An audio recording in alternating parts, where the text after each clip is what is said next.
가되 오직 하나님의 뜻을 행하는 자는 영원히 거하느니라. 아멘. 감사합니다. 맑은 정신으로. 지난 주말에 있었던 그 이태원의 비극은요, 두말할 것도 없이 일어나서는 안 될 일이었고 지극히 안타까운 일이었습니다. 그곳에서 비극을 당한 사람들 대부분이 우리 아들, 딸들입니다. 뭐 헬로윈 축제의 기원이나 유래를 따져보면 그 절대로 바람직하지 않은 문화인 것은 사실이지만, 그러나 그 축제에 간 사람들을 부정적인 눈으로 바라보는 것도 옳지 않은 일입니다. 왜요?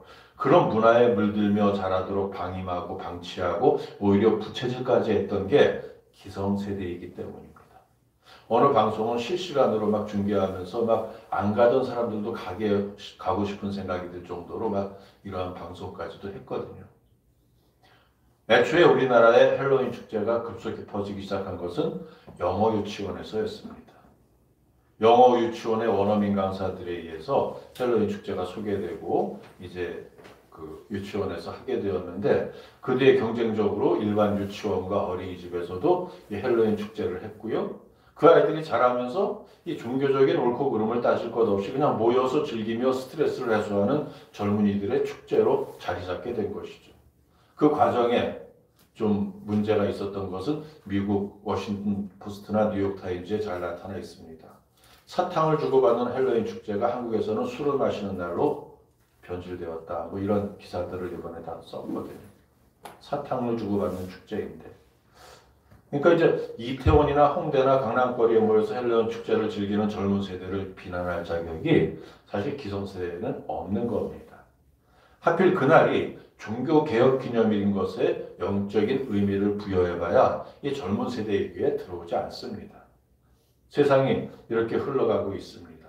하지만 이러한 흐름을 손 놓은 채 바라만 보고 있을 수는 없습니다. 교회에서 할 수 있는 일은 적극적으로 해야죠. 그래야 이렇게 어처구니 없이 당하는 이 비극을 막을 수 있습니다. 물론 사고는 예상하지 못한 곳에서 수시로 일어납니다. 안전불감증에 의한 사고일 수도 있고요. 천재지변으로 일어나는 사고일 수도 있고요. 지나고 보면 어이없는 인재로 목숨을 잃을 수도 있습니다. 모든 사고를 예측하고 예방할 수 없는 게 이게 현실입니다. 하지만 갑자기 찾아오는 사고의 위험에서 가장 현명한 대처를 할 수 있기 위해서는 항상 올바른 정신을 유지해야 합니다. 예컨대 술에 취해 있으면 사고의 반응 속도에 이제 속도가 늦을 수밖에 없죠. 몸이 아파도 마찬가지입니다. 암 같은 큰 병에 걸려있던 손톱 밑에 작은 가시가 박혔든 몸에 고통이 있으면 정신이 온전할 수 없거든요. 그러니까 늘 건강을 살피고 올바른 생각과 맑은 정신으로 우리 인생의 주관자이신 하나님의 은혜를 구하며 하루하루를 살아간다면 그러지 않은 사람들보다는 불행을 당할 위험이 훨씬 줄어들 수 있는 겁니다. 그러니까 쉽게 말하면 이 영적으로 깨어 있어야 된다는 것이죠. 그래야 기도하면서 주님의 음성도 잘 들을 수 있습니다. 이 정신을 쉽게 정의하는 생각이라고 할 수 있습니다. 정신과 생각은 아주 밀접한 관계입니다. 정신이 맑지 못하면 주님의 음성을 못 듣는 게 아니라 정상적인 생각을 하는 것도 힘들어집니다. 무슨 일이든 제대로 할 수 없기 때문입니다. 예컨대 설교 준비를 할 적에 주제를 놓고 성구를 정하고 주제를 놓고 예화를 이제 정하고 아무리 생각을 해도 이게 몸이 피곤하고 졸음이 오면은 생각이 안 납니다. 그리 안 됩니다. 말씀이 이렇게 진행이 안 됩니다. 그래서 이제 그럴 때는 무조건 덮어놓고 서너 시간, 두세 시간이라도 자고 일어나서 다시 말씀을 보고 기도하면 이제 줄줄줄줄 이렇게 이어지는 말씀이 나오죠. 그러니까 이제 항상 우리가 우리 몸을, 우리 정신을 맑은 상태로 공부를 너무 열심히 하거나 회사에서 무리하게 잔업을 할 수도 있고 술을 너무 좋아해서 밤새워 마시다가 속된 말로 필름이 끊어지는 경우도 있잖아요. 어떤 경우든지 이렇게 몸에 무리가 가면 안 되는 겁니다. 그 정도면 온전한 정신이 되지 못합니다. 그럴 때는 아무 생각 안 하고요. 무조건 쉬어야죠. 일단 푹 자서 정신이 맑아져야 생각이 잘 나고 일의 능률도 오르고, 이 정신이 맑지 못하면 그 인생까지 불행하게 될 수가 있습니다. 왜냐하면 유혹이나 미혹에 빠지기 쉽기 때문입니다. 유혹은 치명적인 악의 통로입니다. 유혹을 통해서 악이 이 세상에 들어왔잖아요. 하나님께서 처음 만드신 인간이 아담과 하와인데 그들이 뱀의 유혹에 넘어가서 선악과를 먹었고 그 순간부터 선과 악을 구별하게 되었습니다. 본래 하나님의 형상을 받아서 선하기만 했는데, 그렇게 살아야 했는데 악을 알게 되고 악한 행위를 하게 되었다는 겁니다. 그 악이 인간의 마음에 시기와 질투를 만들고 강도 살인과 같은 끔찍한 죄를 범하게 만들었습니다. 지금 이 세상에서 죄책감 없이 관행처럼 행해지는 많은 죄악이 다 유혹에서 시작되는 겁니다. 물질의 유혹, 명예의 유혹, 권세의 유혹, 쾌락의 유혹, 음란의 유혹, 기타 등등 이런 유혹들이 모두 어디서 오는 겁니까? 바로 세상이 주는 유혹이죠. 그래서 사도 요한은 세상을 사랑하지 말라고 그러한 말씀을 하면서 이 세상과 가까워지는 것을 경고했습니다. 오늘 보면 15절 보세요. 이 세상이나 세상에 있는 것들을 사랑하지 말라. 누구든지 세상을 사랑하면 아버지의 사랑이 그 안에 있지 아니하니. 세상을 사랑하는 것은 아버지를 사랑하지 않는 것이라고 단언합니다. 여기서 말하는 세상은 부정적인 의미죠. 즉 하나님이 창조하신 세상이 아니라 하나님을 반역한 사단이 권세를 쥐고 지배하는 그런 것을 말하는 겁니다. 하나님을 등지고 죄로 물들어 있는 모든 피조 세계를 말합니다. 사단은 이미 예수님의 십자가에 패배했음에도 불구하고 여전히 세상을 패역하게 만들고 온갖 방법을 동원해서 사람들을 유혹하고 있습니다. 죄를 짓게 만들어서 하나님을 떠나게 하려는 그런 악한 음모를 벌이고 있는 거죠. 그러기에 세상에는 도둑질하고 빼앗고 훔치고 죽이는 등의 이러한 죄가 가득한 겁니다. 다른 한편으로 인간의 오감을 자극하는 일들이 넘쳐나는 곳이 바로 세상입니다. 그래야 사람들을 죄 가운데로 끌어들일 수 있기 때문입니다. 사실 하나님을 알지 못하는 사람들이 단순하게 생각하면 이보다 더 살기 좋은 세상이 어디 있겠습니까? 특히 대한민국. 오락과 게임, 각종 음란물이 홍수를 이루고 말초적인 재미를 주는 일도 넘쳐나고 있잖아요. 세상이 그렇게 유혹하니까 교회에서 사람들이 떠나고 있습니다. 세상으로 몰려가고 있습니다. 교회보다 재미있거든요.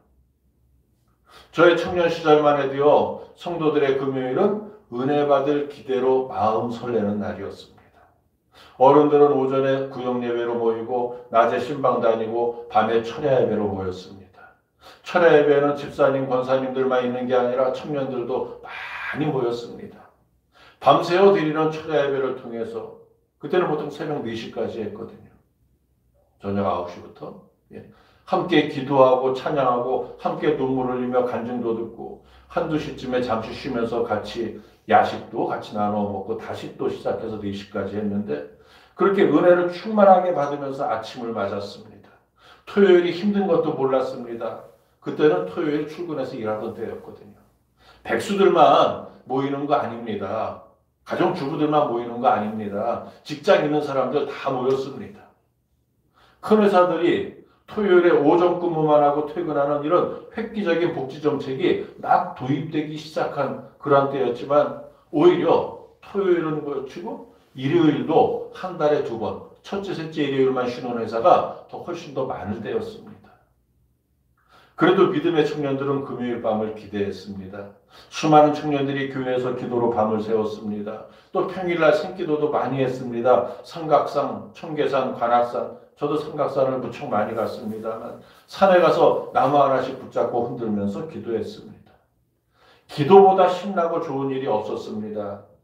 근데 지금 금요일은 어떻습니까? 세상에서 불금이라고 하죠. 불타는 금요일. 제 패친들 가운데는 예수 믿는 청년들이 많은데 그들은 여전히 금요일 밤에 성령의 불로 자신을 태우고 있습니다. 글 올라오는 거 보면 알거든요. 대견한 일이죠.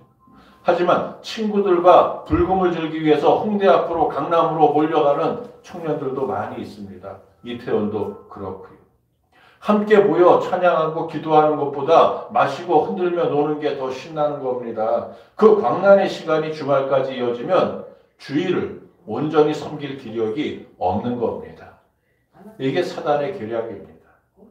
이런 말을 하면 제가 편협하고 보수적인 목사라고 할지 몰라도요.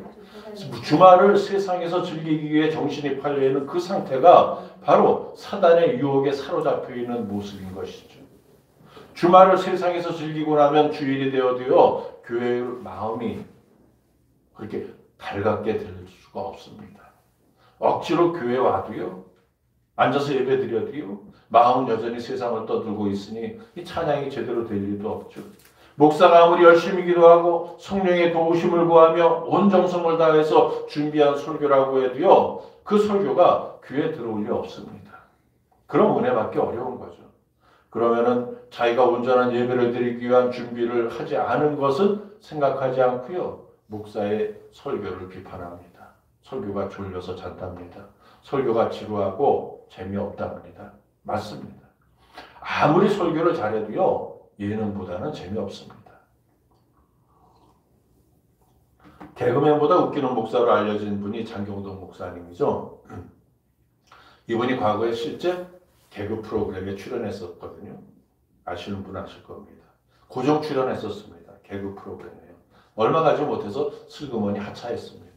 왜요? 설교나 토크에서 말을 할 때는 개그맨보다 훨씬 웃기는 것 같았는데 실제 개그 프로그램에서 개그맨들과 함께 출연해 보니까 별로 웃기지도 않고 오히려 억지스러웠거든요.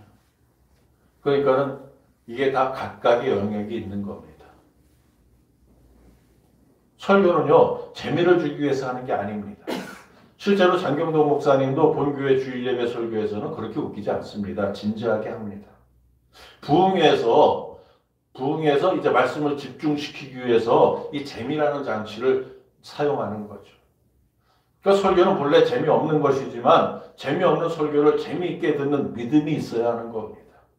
더 정확히 말하면 재미보다는 영적 유익을 위해서 열심히 들어야 합니다. 그럼 유혹에 넘어가지 않습니다.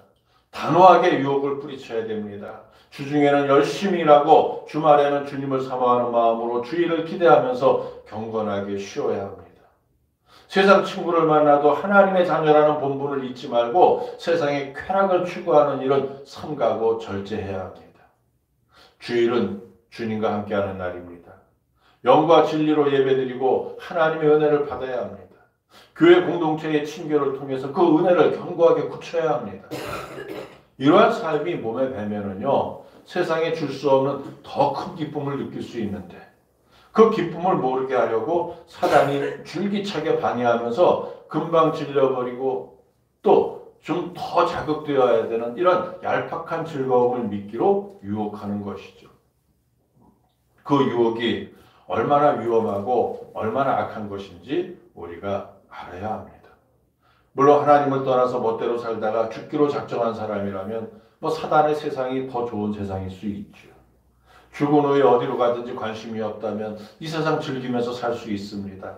그러나 지혜로운 사람이라면 이 세상 후에 있는 영원한 내세를 생각해야 합니다. 내세의 영원한 삶이 차라리 죽는 게 나을 것 같은 고통스러운 삶이 될지 아니면 복과 낙이 풍성한 삶이 될지 그것이 지금의 삶에 달린 겁니다. 누구든지 자기의 행위에 대한 마땅한 책임을 져야 합니다. 악한 행위는 심판받을 수밖에 없습니다. 악한 행위를 하고 회개하지 않는 사람의 영혼은 멸망받을 수밖에 없습니다. 문제는 유혹하는 사단의 졸개들은 물론이요, 그 유혹에 빠져서 부안해도 많은 사람도 영원히 멸망할 수 있다는 겁니다. 스스로 교인이라고 자부해도 구원받을 수 없습니다. 사단의 유혹에 빠지는 행위도 악한 행위라는 겁니다. 비록 원치 않게 사단의 올무에 걸린 것이라고 해도요, 그 결과는 돌이킬 수 없는 악의 열매를 맺게 되거든요. 하나님께서 명백히 싫어하시고 금하시는 일입니다. 아무리 한때 하나님을 잘 믿은 시절이 있었다고 해도요, 유혹에서 태어나지 못하면 최악의 경우에 구원의 상실이라는 이런 끔찍한 결과를 가져옵니다. 그러니까 유혹의 수렁에 빠진 세상은 소돔과 고모라와 다를 바가 없는 겁니다. 바로 지금 이 세상이 그러잖아요. 보험금을 노리고 자기 가족을 죽이는 이런 인면수심의 세상, 아내와의 불화로 자식들까지 죽여버린 아버지가 지난주에 이제 잡혔죠. 사단은 온갖 방법으로 우리를 유혹해서 잠시의 쾌락을 위하여 영원히 망하는 길을 찾게 만듭니다. 그게 사단의 일입니다. 다시 말씀드리지만 사단의 유혹은 치명적인 악의 통로입니다. 명예와 권세의 유혹, 쾌락과 음란의 유혹, 물질의 유혹, 이단의 유혹, 이런 유혹, 다시 말씀드리지만 다 이게 세상에서 오는 것들입니다. 그래서 세상을 사랑하지 말라고 한 겁니다.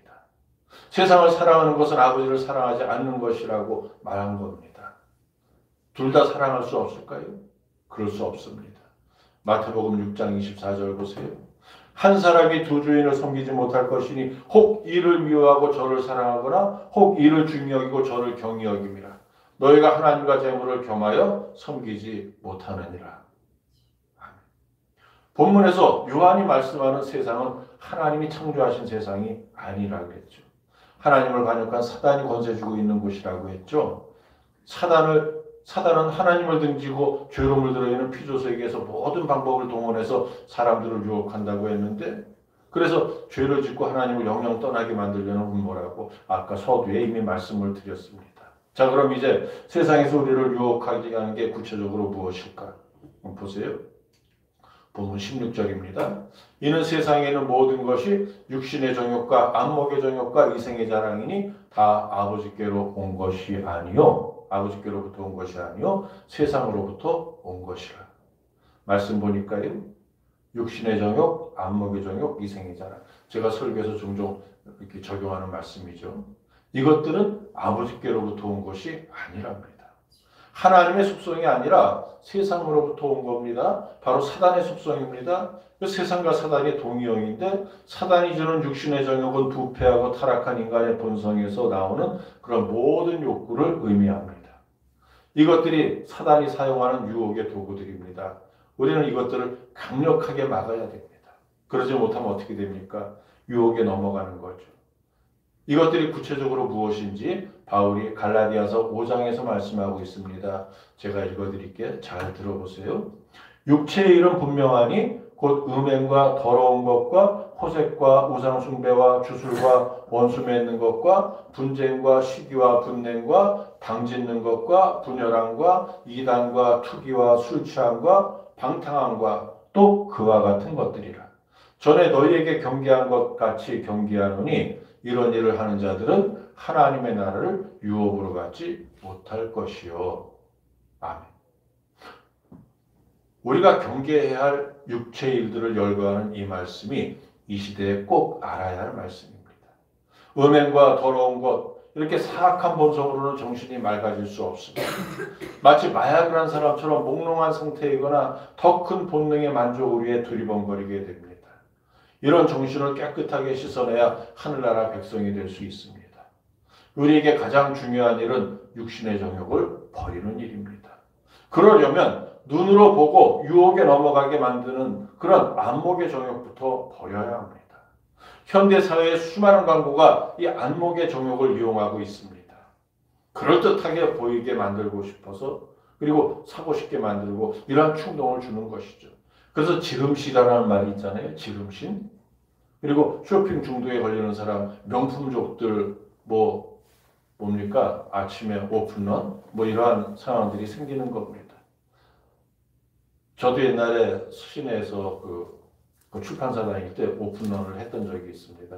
명동의 롯데백화점이죠. 거기서 와이셔츠 몇 벌 한정 얼마 되게 싸게 팔거든요. 가끔씩 미끼 상품이죠. 그거 살라고 이제 백화점 문 열기 전에 가서 줄 섰다가 뛰어들어간 그런 경험이 젊은 시절에 있습니다만, 어쨌든 그런 거 말고 비싼 거, 좋은 거, 쓰지도 않으면서 자꾸 사는 거, 이런 안목의 정욕은 육신의 정욕만이 아니라 이생의 자랑과도 연관이 됩니다. 이생의 자랑이 중요합니다. 그것은 소유에 대한 자랑을 의미하거든요. 또 세상에서 얻은 지위와 명예를 자랑하기도 합니다. 내 위치가 이 정도다, 내 물질이 이 정도다, 나한테 까불지 마라, 뻐기고 으스대는 마음. 교회 안에도 이런 사람들이 있습니다. 우리 교회는 이만큼 크다, 우리 교회 건물 이렇게 크다, 멋있다, 우리 교회 몇 명 모인다 뽐내고 자랑하기에 바쁜 사람들, 목사들과 교제하다 보면 그런 사람들이 있습니다. 아까 이제 광고할 때 말씀드렸지만 지난 그 화요일 날 천안 백석대학교 교회에서 열린 총회 가입자 환영 예배에 제가 다녀왔습니다. 우리 교회 두 목사님이 가입했기 때문에 왔는데 모두 1160개의 교회와 목사들이 우리 백석교단에 가입했습니다.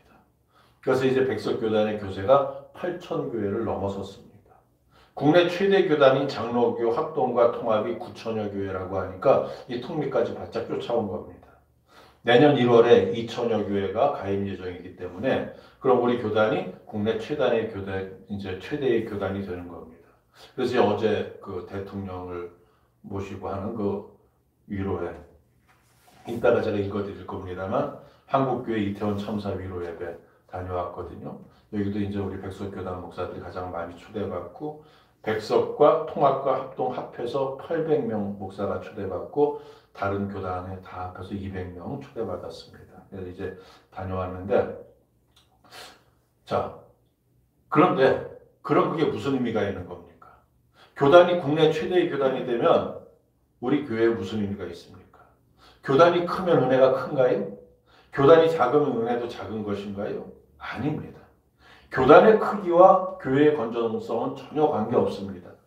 다만 백석교단이 이렇게 적극적으로 교단 통합운동을 하는 이유는 하나로 출발했던 장로교회 교단이 4분오열되어서 현재 200여 개의 장로교단이 있기 때문입니다. 한때 목사 셋만 모이면 교단 하나 만들 수 있다는 농담이 있었을 정도로 교단이 난립했었습니다. 그래서 약 350개의 장로교단이 있었습니다. 350개. 그때와 비교하면 지금은 많이 줄어들었죠.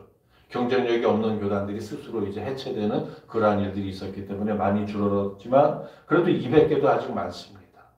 주님은 한 분인데 왜 이렇게 많은 교단이 필요합니까? 그래서 이제 교단 통합을 추진하는 것이고 처음에는 냉소적이었던 군소교단들이 이제는 백석교단에 들어오기를 줄 서서 자원하고 있습니다. 이제 백석총회가 1만 교회가 소속된 국내 최대 교단이 되는 것은 시간 문제인데 하지만 그렇다고 달라지는 게 뭡니까? 교단은 그냥 교단일 뿐이고 교회는 그냥 교회일 뿐입니다. 저 같은 임원들만 바빠서 그냥 막 죽어나는 거죠. 계속 끌려다니고 쫓아다니느라고요. 그런데요.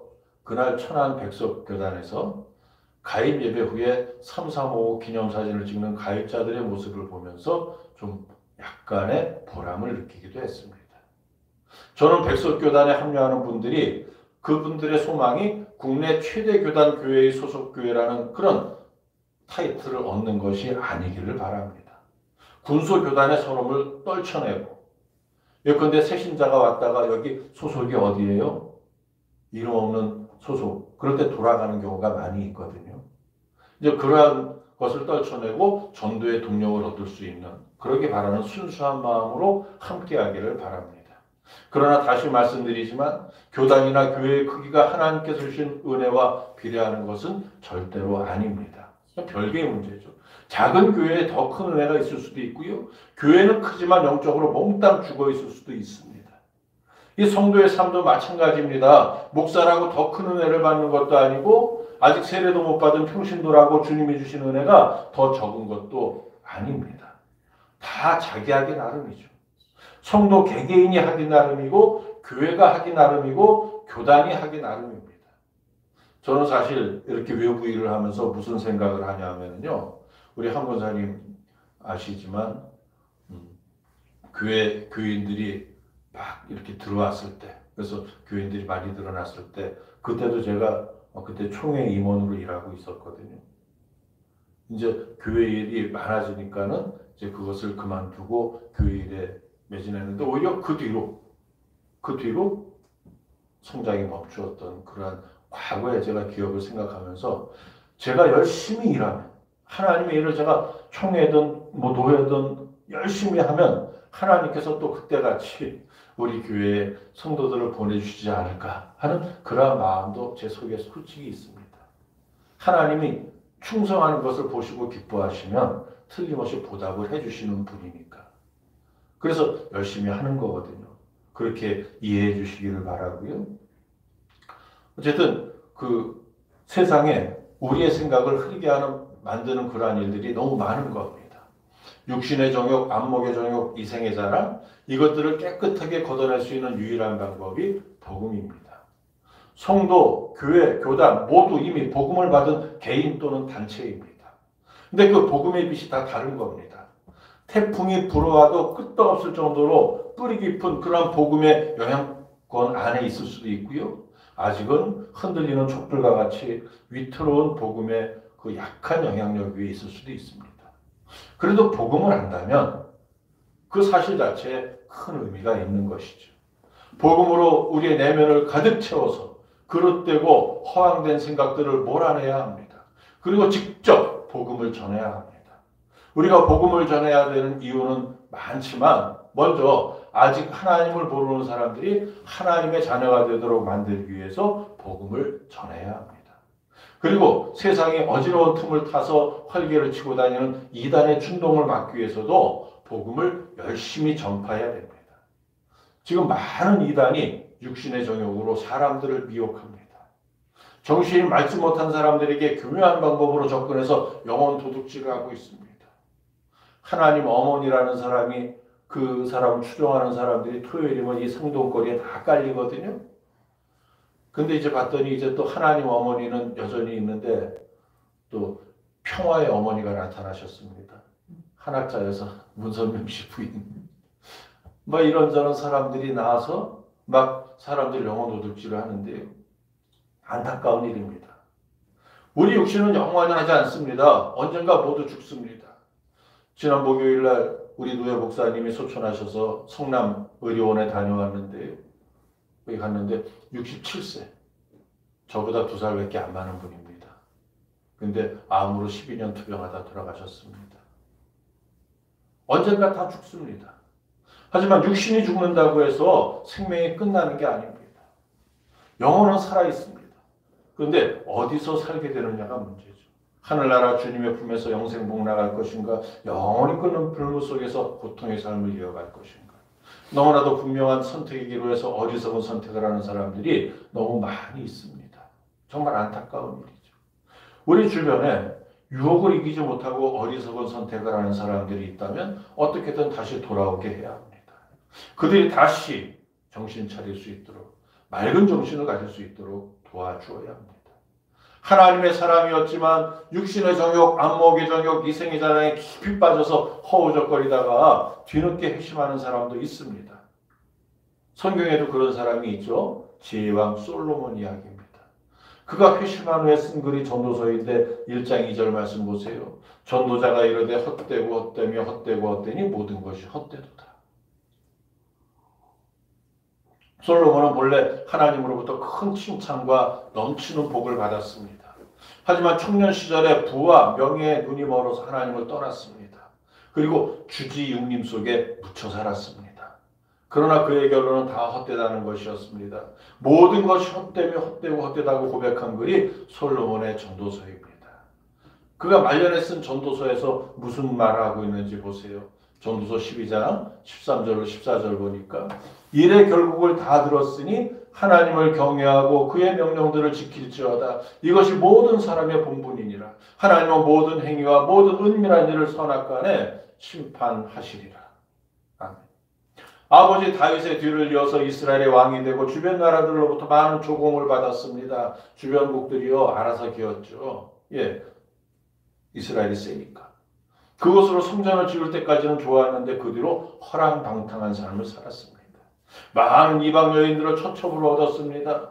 이방 나라에서 이제 잘 보이려고 막 보내준 거죠. 공주들을. 예. 그리고 향락의 삶을 살았습니다. 그 이방 여인들이 가지고 온 이방 종교들을 불문곡직하고 다 받아들였습니다. 처첩들이 가지고 온 종교, 온갖 종교들의 산당들을 다 지어주었습니다. 심지어 처첩들과 함께 이방신인 온갖 우상들에게 제사를 지내기까지 했습니다. 젊은 시절 지혜롭고 총명했던 하나님의 사람이 흔적조차 없어졌습니다. 하지만 나이가 든 후에 회심했습니다. 다행한 일이죠. 늦게나마 철이 들은 것이죠. 다시 맑아진 정신으로 지난 세월을 돌아보니까 회한이 가득했습니다. 그때 그의 결론은 하나님이었습니다. 오직 하나님 한 분뿐이었습니다. 젊어서 온갖 유혹과 미혹에 휩쓸려서 정신 못 차리고 허랑방탕하며 살았지만 하지만 늙게나마 정신이 맑아지자 다시 하나님께 돌아와서 이 전도서를 썼습니다. 지금 이 세상에 솔로몬과 같은 사람들이 많이 있습니다. 솔로몬과 같이 젊어서 허랑방탕하다가 늙어서 회심하는 사람들이 많다는 말이죠. 그래서는 안 되지만 그래도 끝내 하나님을 모른다고 하면서 자기 멋대로 살다가 그냥 가는 사람들보다는 낫습니다. 비록 부끄러운 구원이지만 구원받은 것은 틀림없는 사실이니까요. 하지만 이런 사람 흉내낼 생각은 꿈에도 하면 안 됩니다. 언제 갈지 모르잖아요. 우리가 언제 하나님 부름받을지 모르잖아요. 젊어서나 늙어서나 항상 같은 마음으로 하나님 열심히 잘 믿는 게 가장 좋은 겁니다. 항상 정신 바짝 차리고 살면 그럴 수 있습니다. 정신만 맑으면 아무 문제도 없기 때문에. 서두에도 말씀드렸습니다. 정신이 맑아야 온전히 기도할 수 있습니다. 또 온전히 기도해야 주님의 음성 들을 수 있습니다. 이 일종의 상호작용이죠. 사단의 유혹에 넘어가지 않고 맑은 정신을 지킬 수 있는 가장 좋은 방법이 기도하는 것이라는 말씀입니다. 안타깝게도요, 교회 안에도 정신이 막지 못한 분들이 아주 많이 있다고 합니다. 아주대 총장을 역임했던 과거의 심리학자 이호영 박사가요, 일반적인 통계로 100명 중에 6명의 정신장애인이 있다고 합니다. 그러니까 1000명이 모이는 교회에 약 60명의 정신장애인이 있을 수 있다고 그렇게 추산된다는 논문을 냈었습니다. 벌써 20여 년 전에 낸 논문입니다. 그러니까 지금은 아마 그보다 훨씬 더 많아졌을 겁니다. 세상이 그만큼 복잡해지고 악해지고 스트레스 지수가 높아졌잖아요. 여기서 말하는 정신장애인이요, 겉으로 드러나는 증상, 쟤 미쳤어, 이렇게 확실히 누가 봐도 이야기할 수 있는 그러한 상황이 아닙니다. 그보다는 내면에 잠재된 문제가 있는 사람들을 말하는 겁니다. 예컨대 우울증, 조울증, 공황장애, 기타 등등 이러한 병들이 있죠. 이런 증상이 조금이라도 있으면 빨리 치료받아야 됩니다. 감기 걸리면 어떻게 합니까? 그냥 깡으로 버티는 사람도 있지만 대개 이비인후과에 가서 주사도 맞고 약도 타서 먹잖아요. 마찬가지입니다. 정신적인 면에서 문제가 있다고 느끼면 빨리 병원에 가야 됩니다. 우울증을 영혼의 감기라고 이야기합니다. 약 먹으면 좋아질 수 있습니다. 얼마든지 치료할 수 있는데 이상한 선입견, 사회적인 편견, 신앙적인 편견, 이것 때문에 병원 가기를 꺼립니다. 그러면 안 됩니다. 기도는 물론 당연히 해야죠. 늘 기도해야 됩니다. 먼저 기도해야 됩니다. 그런데 병원에 가서 치료받을 수 있는 건 병원에 가서 치료받아야 됩니다. 병행해야 되는 거죠. 아니, 예수 믿는 사람이 기도로 나아야지 어떻게 정신병원에 가냐고. 그런 말 들으면 그냥 무시해버리세요. 그런 말 하는 사람은 현대사회에서는 제정신이 아닌 사람입니다. 생각해보세요. 암에 걸려도 기도만 합니까?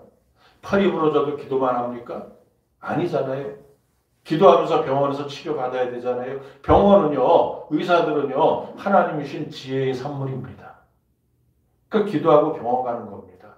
기도하면서 병원에서 고칠 수 있는 병이 있고, 기도해서 고칠 병이 있습니다. 기도만 해서 고칠 병 분명히 있습니다. 기도로 고치는 병이 있습니다. 그러나 병원에서 고칠 수 있는 것은 병원을 의지해야죠. 우울증을 고칠 시기를 놓치게 되면 더 무서운 병, 조현병이라든가 더 무서운 병이 되어서 교회를 어지럽히고 쑥대밭을 만들 수 있습니다. 이런 사람은 아무리 교회를 열심히 다녀도요, 주님의 음성을 온전히 들을 수 없습니다. 안타까운 일이지만 영적 성장도 이제 거의 불가능한 일이죠. 그러니까 먼저 정신의 병을 고쳐야 됩니다. 웬만한 우울증, 스트레스, 공황장애는요, 간단한 약물 치료로 많이 호전될 수 있습니다. 기독교인이라는 이유로 병원 가기를 거부하다가 오히려 상황이 악화되어서 극단적인 선택을 하는 사람도 있습니다. 하나님의 긍휼을 구하면서 병원에 가서 치료받고요. 그리고 처음부터 신앙의 단계를 밟아 올라오는 겁니다. 히브리서 5장 12절 쉬운 성경으로 한번 봅니다. 여러분은 믿은 지 오래되었기 때문에 마땅히 선생이 되어야 했습니다. 그러나 여러분은 아직 하나님의 말씀에 대한 기초를 누군가에게 다시 배워야 할 것 같습니다. 여러분은 단단한 음식을 먹을 준비가 되어 있지 않아서 아직은 젖을 먹어야 할 것 같습니다. 지지난주 주일 예배 설교 본문이었습니다. 지지난주 히브리서 5장 12절부터 14절까지였죠. 설사 다시 젖부터 먹는 한이 있더라도 그렇게 하는 게 포기하는 것보다는 낫습니다. 기도와 치유를 통해서요, 정신을 맑게 하고 새로 시작해야 하는 겁니다. 그럼 주님이 함께 해주십니다. 아직 늦지 않았습니다. 다시 할 수 있습니다. 우리는 이미 하나님의 자녀이고 하나님으로부터 무한한 가능성을 은사로 받았기 때문에 정신 바짝 차리고 다시 시작하면 됩니다. 그럼 주님의 음성을 들을 수 있습니다. 제가 이렇게 영적인 측면에서 말씀드렸는데요. 잠시 다른 각도로 한번 보겠습니다. 지금 이 나라 모습이 얼마나 망가져 있습니까? 굳이 이태원의 압사 사고가 아니라도요, 나라 전체가 마치 폭탄을 맞은 것과 같이 너덜너덜해지고 있습니다. 이런저런 악재가 계속 겹쳐서요, 국민들이 멘붕 상태입니다. 또 이것을 양쪽 진영에서 정치적으로 막 이용하고 있죠. 또 말도 안 되는 이러한 음모론이라든가 책임론이라든가 이런 것들이 막 나오고 있습니다. 지금 그럴 때가 아닌데. 그러나 걱정할 필요 없습니다. 정신 바짝 차리고 다시 시작하면 됩니다. 우리에게는요, 다시 할 수 있는 힘이 있습니다. 그만한 능력이 있기 때문입니다. 일전에 한국인의 역량에 대해서 말씀드린 일이 있는데요. K-팝, K-무비, K-푸드 등 제 처가 미운 우리 새끼를 좋아하기 때문에 저도 간혹 봤었는데 거기 탤런트 이태성 씨 어머니가 나오다가 자기가 일이 있다고 도중 중도 하차를 했죠. 그래서 그분이 만든 영화가 제목이 뭐예요? 감독으로 데뷔해갖고 짜장면 감사합니다인가 짜장면 고맙습니다인가 그 영화가 지금 세계 국제영화제에서 30개의 상을 탔습니다. 그러더니 어제는 그 영화에 출연했던 가수 현영 씨가 외국의 어느 국제영화제에서 여우 조연상을 받았다고 또 신문에 났습니다. K-무비 대단합니다. K-팝도 그렇고요. K-푸드, 음악, 영화, 음식 이런 문화산업은 물론이고요. 스포츠, 반도체, 승용차들 세계에서 독보적인 위치를 차지하고 있습니다. 그런 능력의 원천이 무엇입니까? 먼저 우월한 유전자죠. 한국인은 세계에서 평균 IQ 105를 넘는 세 자리 숫자 유일한 민족입니다. 우리나라. 외국 어떤 민족도 평균 IQ 105가 안 됩니다. 거의 두 자리 숫자가 많습니다. 한국인은요, 일하는 시간 세계 2위면서 노는 시간이 세계 3위. 그러니까 열심히 일하고 정말 잘 노는 이런 잠없는 민족입니다. 세계에서 가장 편리한 문자인 한글을 사용하는 덕에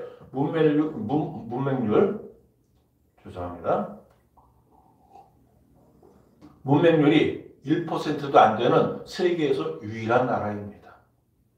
문자 없는 나라들의 유엔에서 제공하는 문자가 한글입니다. 한글이 최근에 세계에서 7번째로 유엔 공식 통용어가 되었습니다. 유엔 공식 통용어가요, 영어, 프랑스어, 스페인어, 러시아어, 중국어, 아랍어가 있었는데 그 다 몇 억 되는 그 사람들이 사용하는 인구가 많잖아요. 이제 한국어가 7번째로 세계 통용어가 되었습니다. 일본어도요, 인도어도 차지하지 못한 자리를 한국어가 차지한 겁니다. 현재 세계 많은 나라 젊은이들이 한글을 배우고 있습니다. 왜요? 한국 노래 가사의 뜻을 알기 위해서, 한국 영화를 좀 더 실감 있게 보기 위해서. 당연히 세계 인류 대학의 우등생 자리 다 한국 학생들이 휩쓸고 있습니다. 유학 가서 문제를 일으키는 골치 아픈 애들도 많이 있지만 유학 가서 정말 발군의 실력을 발휘하는 세계 인류 대학의 우등생, 한국 학생이 가장 많습니다. 이게 공식적인 통계입니다. 그러려니 하는 게 아니라 공식 통계로 한국이 1위, 이스라엘이 2위, 독일이 3위입니다. 미국이나 영국의 이런 나라에서 한국인은요, 유대인을 게으름뱅이로 보는 유일한 민족입니다. 유대인보다 더 부지런하다는 것이죠. 미국의 유대인들의 상권에 한국인이 파고들면 얼마 안 가서 한국인의 상권으로 바뀌어버린다는 거죠. 만약에, 그럴 일 없겠지만 만약에 미국과 전면전을 벌인다면 3일 이상 버틸 수 있는 나라가 전 세계 8개국이다, 6개국이다 그러는데 그 안에 한국이 꼭 들어갑니다. 미국과 전면전을 벌인다면. 그 밖에도 많은 분야에서 한국인의 우수성이 입증되고 있습니다. 이러한 능력의 원천이 우월한 유전자에 있다고 말씀드렸죠. 근데 그게 다일까요? 아니죠. 더 큰 이유가 있습니다. 가장 단기간에 전쟁의 참화에서 벗어나서 한강의 기적을 이루었고 새마을 운동으로요. 그리고 가장 단시간에 IMF를 극복해서 세계를 경악시킬 수 있었던 경악입니다. 경악시킬 수 있었던 한국인의 모든 힘과 능력의 원천은요. 우리 민족을 사랑하시는 하나님 아버지라는 사실을 알아야 합니다. 우리 민족이 세계 최고의 민족인 것 맞습니다. 그러나 처음부터 그러지 않았습니다. 오히려 게으르고 나태하고 쉽게 포기하고 섣부른 유혹에 잘 넘어가는 아주 수동적인 민족성을 가지고 있었습니다. 그래서 많은 침략을 받으면서 살았습니다. 그리고 근데도요, 춤바람, 치맛바람, 투정판 같은 이런 부정적인 단어가 한국인의 민족성을 대표하던 때가 있었습니다. 그런 나라, 그런 민족이었는데 복음이 들어와서 변화된 겁니다. 복음으로 정신이 맑아져서 주님의 음성을 듣게 되고 잠재된 능력을 일깨워서 이루어낸 이 업적들이 놀라운 것들입니다. 우리도 이러한 업적을 이룰 수 있습니다. 세상 유혹에 빠지지 말고 영과 육의 건강에 주의하면서 항상 기도하며 늘 맑은 정신으로 하나님의 기쁨이 되는 우리 모두가 되어질 수 있기를 주의 이름으로 축원해 드립니다. 기도드립니다. 하나님, 솔로몬에게 있었던 헛된 시간이 우리에게는 없게 하여 주옵소서.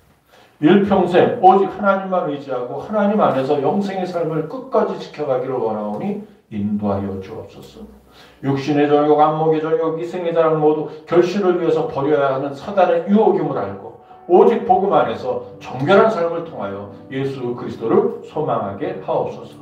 영생의 열매를 맺지 못하게 하는 세상 유혹을 물리치고 오직 주님과 동행하여 주의 은총이 한여름 햇살처럼 빛나게 넘쳐나게 하여 주옵소서.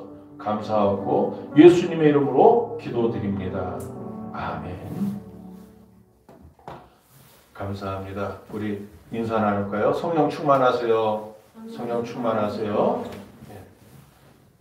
사실 오늘 이거를 좀 읽어드려야 되는데 한국교회의 입장문입니다. 이태원 참사에 대해서 뒤에 짧게 읽어드리겠습니다. 희생자들을 추도하며 사랑하는 살부치를 잃고 절망 중에 있는 유가족의 아픔에 함께하며 위로하는 온 국민과 세계 시민에게 하나님의 위로와 평강이 함께하시기를 기도합니다. 정부는 애도하며 추모하는 국민의 아픔을 위로하며 생명과 안전을 견고히 하는 사회가 되도록 더욱 노력하기를 바랍니다. 국민의 생명을 최우선 가치로 삼아 사전 대비에 최선을 다하시기 바랍니다. 우리 민족은 위기에 강합니다. 슬픔을 극복하고 더 안전한 대한민국을 세워주시기 바랍니다. 한국교회 1천만 성도들은 이 고통당하는 이들과 손잡고 같이 가겠습니다. 참담한 슬픔을 우리의 가슴에 담고 이러한 슬픔이 반복되지 않도록 삶을 돌아보고 각자의 자리에서 빛과 소금의 역할을 다하겠습니다. 2022년 11월 5일 한국교회 이태원 참사 위로 예배 참가자 일동 해가지고 어제 함께 나누었습니다. 저는 좀 이상했어요. 왜냐하면 미리 다 이렇게 저희는 사전에 알고 있었기 때문에 다 가서 검사 받고 들어가서 앉아 있었는데 대통령이 안 오는 거예요. 사전에 이렇게 방배역에서 나올 때도 뭐 경찰차 한 대도 없고 뭐 아무것도 없고 그냥 평온했어요. 왜 대통령이 안 와? 이상하다. 근데 1부 예배가 끝나고 2부가 시작되는데 오정현 목사가 2부 예배 사회를 보는데 나와서 대통령님 단상으로 모시겠습니다 하는데 맨 앞에서 일어나는 겁니다. 우리보다 훨씬 먼저 와 있었던 거예요. 김건희 여사하고 그때서 이제 비춰주는데 김건희 여사하고 맨 앞에 앉아 있다가 끝까지 예배 드린 다음에 순서 기도회 하고 끝까지 축도할 때까지 있다가 그렇게 이제 퇴장했습니다. 어쨌든 제가 어제 좋았던 거는요.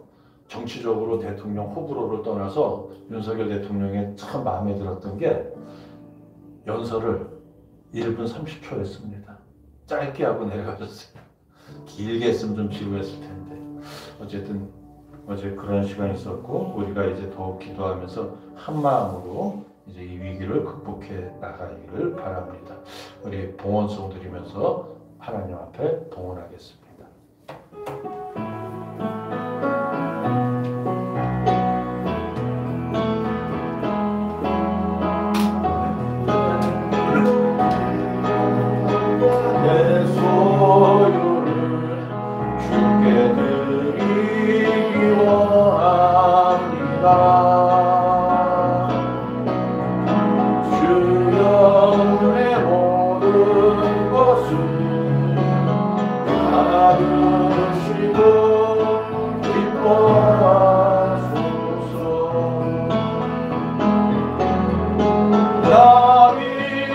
낮고 천하자라여도 주께서 가리시며 나의 가진 모든 주님 되리라 주여 나라주소서 내 마음과 내 영광의 소유를 주께 드리기 원합니다. 주여 내 모든 것을 받으시고 인도하소서. 나이 낮고 성한 자라여도 주께서 가리시며 나의 가진 모든 것 주님께 드리리라 주여 날 알아주소서. 아버지 하나님, 11월 첫 주일 예배를 온전히 주님께 드리기 위하여 주의 전에 나온 사랑하는 주의 백성들이 각양의 예물을 성별하여 주님께 드렸습니다. 기쁘게 받으시고 예물 드린 손길들을 축복하여 주옵소서. 우리의 사정을 모두 아시는 주님께서 예물의 드림보다 우리의 마음의 중심을 보시고 드려진 예물을 기쁘시게 받으실 줄 믿습니다. 감사로 드린 예물을 통해 더욱 감사할 조건이 많아지도록 모든 삶의 부분을 간섭하여 주시기를 소원합니다. 간절한 소원으로 드린 예물 위에 하나님의 뜻이 함께 하셔서 주의 예비하신 가운데 소원이 이루어지게 하옵소서. 주일 헌금으로 드렸습니다. 주일 한 주간의 삶을 주장해 주셨던 앞으로 한 주간의 삶도 부탈하고 평안하게 인도하여 주옵소서. 정성으로 드린 모든 예물이 구별되게 하시고 쓰이는 곳마다 주의 성호가 빛나게 하옵소서. 예물과 헌신을 받고 기뻐 응답하시는 하나님의 은혜에 감사드리며 우리 주 예수님의 이름으로 기도하옵나이다.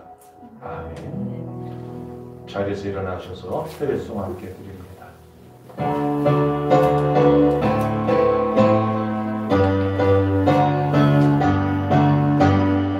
오늘 주신 말씀은 새 멀어서 세상으로 나가서 살아갈 때에 나 혼자인으로 늘 부족하오니 주여 나를 도우사 승리하게 하소서.